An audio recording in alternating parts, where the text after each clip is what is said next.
Back with closing trades, and earlier in the day we've seen a very interesting note coming in from the house of Nomura on what they're making of this custom duty hike that we've seen by the government on gold and silver. The note largely focuses on the impact on jewelry stocks, particularly Titan. But let's talk about what the news is. Of course, we're all aware now this jump has happened from 6% to 15%, and this is going to increase the landed cost of gold for domestic jewelry and the overall industry. That is what Nomura is pointing out. They've come out with a table in terms of what the custom duty used to be for gold since 2012, how many times it's been hiked and how many times it's been lowered again. And that's a trend that you can see all the way from 2013, and then we'll have some more numbers coming in to about 15% now. It was 15% back on 1st July 2022 as well, after which it was cut to 6% in 24, and now it's back to 15% in 2026. Now, more importantly, the note highlights the implications on various aspects. The first being demand,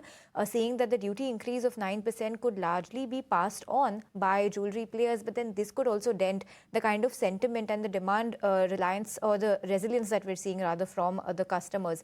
The sharp 9% hike in one go may impact near-term footfalls and sentiment, but at a bigger level, this could also taint demand for an overall basis or a long-term basis, is what Nomura is pointing out. Within the jewelry basket, they're seeing investments-led purchases in gold coins or gold bars could see the most impact. Daily wear jewelry could see some nominal impact, and they're expecting the least impact on diamond and wedding jewelry.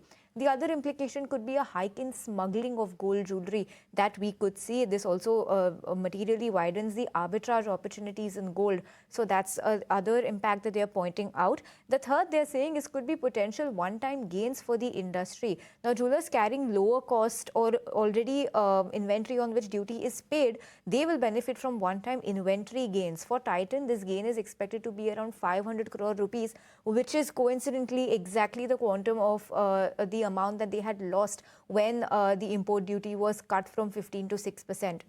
And a large part of this gain could also be passed on via promotions. So that is a positive that they're pointing out. And lastly, they're saying that lessons from 2013, when the import duty over time was hiked from 2% to 10%, Titan was a relatively better player. The small players were impacted. Working capital requirements, yes, for Titan had gone up, but the gross margins,